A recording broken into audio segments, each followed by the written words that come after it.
Robert, you had your hand up. What else is there about this that's marriage? Oh, I don't know that, but answer. Oh, And I was going to okay. ask you, in terms of the covenant, I was imagining of something to say agreements and things of that nature, contract. Could you use the word vow? Vow is implied in the covenant. A vow or an oath. Yes. Yes, definitely. There's a whole ritual that's associated with covenant making that's implied in the Old Testament that we didn't even get to into depth. There are books that are written on this. The best book I can consider is Kinship by Covenant by Scott Hahn. It's a very deep book. I wouldn't say it's easy to read, but it's not difficult either. It's very straightforward. That goes from Adam all the way through the New Covenant and shows what covenant making means to the Old Testament.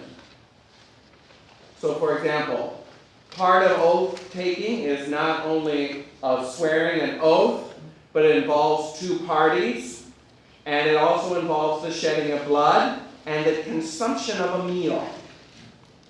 Those are all part of covenant making. And if you think about a wedding, the only thing that's missing in modern wedding ceremonies is the shedding of blood. Everything else is there. You have the vows, you have the two people, and you have the meal that happens afterwards. Right? You call that the reception. Why do you think we have receptions? Just a party afterwards? Yes, that's how it's kind of evolved. But in the Old Testament days, this meal was to celebrate the joining of the two families. They were no longer separate, they were one. And you always share a meal with family.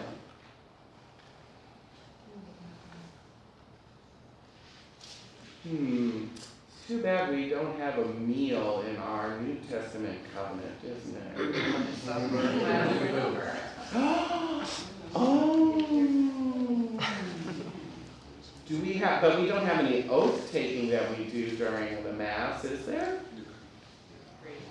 Creed. Creed, there's one. What else?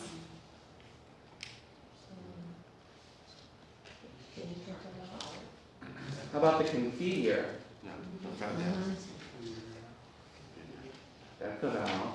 And then the biggest one. I keep talking about this as the renewal of our wedding vows. What's that part in the Mass? Mystery of our faith.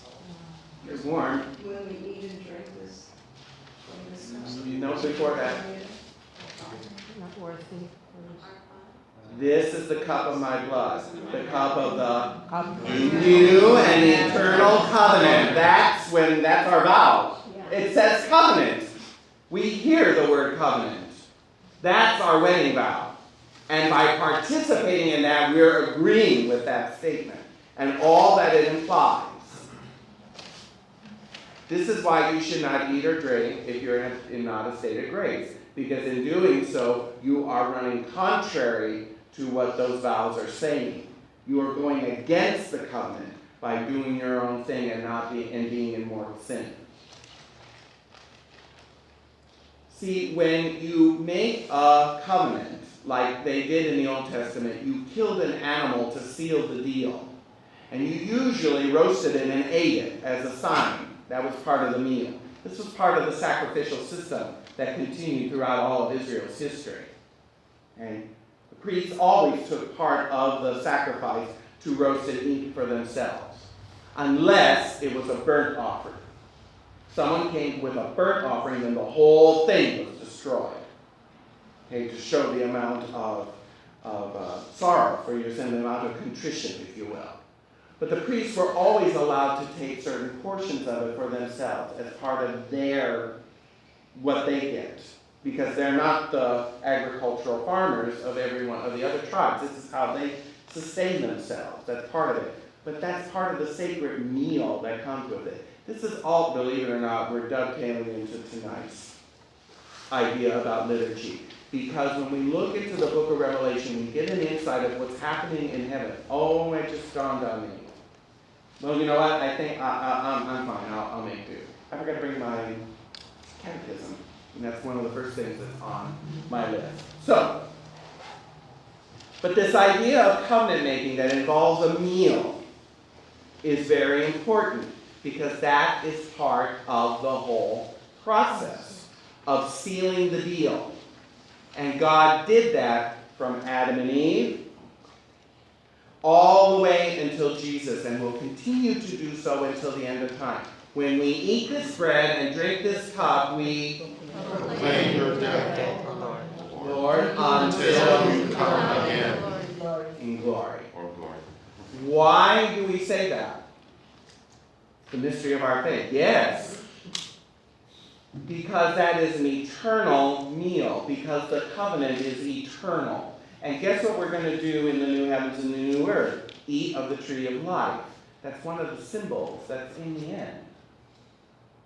Well, I'm here to tell you, my brothers and sisters, every time you go up to communion, you participate in eating of the tree of life. We're right back in the garden again. We're right back in the garden again. And if you don't go and read Genesis while we're reading Revelation, you're missing it. Because everything goes back to that. Everything that went wrong in Genesis becomes right in the book of Revelation. Okay?